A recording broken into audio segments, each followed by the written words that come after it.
Personnel at this station include a station leader, portal monitor operator, a monitor, a recorder, and a driver.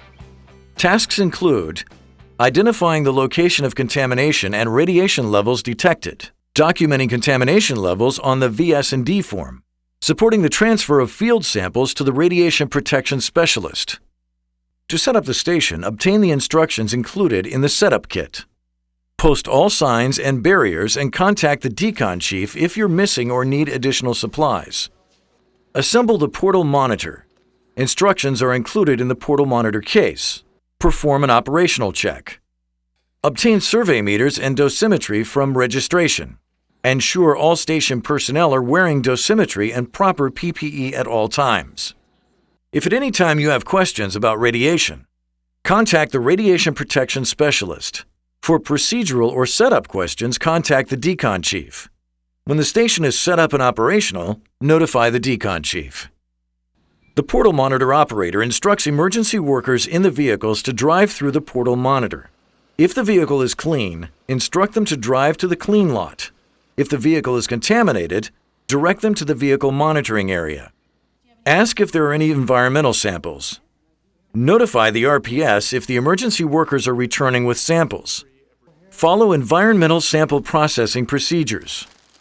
For clean vehicles, after emergency workers park the vehicle in the clean lot, they need to report for monitoring and deliver any environmental samples to the radiation protection specialist. For contaminated vehicles, have the driver and passengers put on shoe covers and instruct them to the personnel monitoring station. Follow the proper monitoring techniques. Cover the survey meter probe with plastic. Hold the probe a ½ inch to 1 inch from the surface and move the probe 1 to 2 inches per second. If you or the probe contacts a contaminated area, change your gloves or the plastic covering on the probe as necessary. First, monitor the exterior of the vehicle. Focus on the front bumper, grille, wheel wells, and door handles. If contamination is found, continue with the rest of the vehicle. Once that is complete, move to the interior. Focus on the driver and passenger seats and floor, steering wheel, gas and brake pedals, and equipment and sample storage areas. If applicable, monitor any equipment in the vehicle. Complete the equipment survey and decontamination (ES&D) form, and transfer the form and the equipment to the vehicle decontamination station.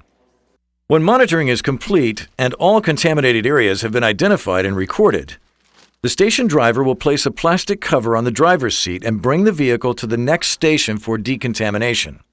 Monitor the area as outlined in your procedures. If radiation levels are above background, decontaminate as outlined in the procedures. If levels remain above background after attempts to decontaminate, notify the decon chief. After moving the vehicle to the decon station, change out gloves and have feet monitored before returning to the monitoring station. At the end of the shift, brief replacement station workers, report to personnel monitoring, and then sign out and return dosimetry.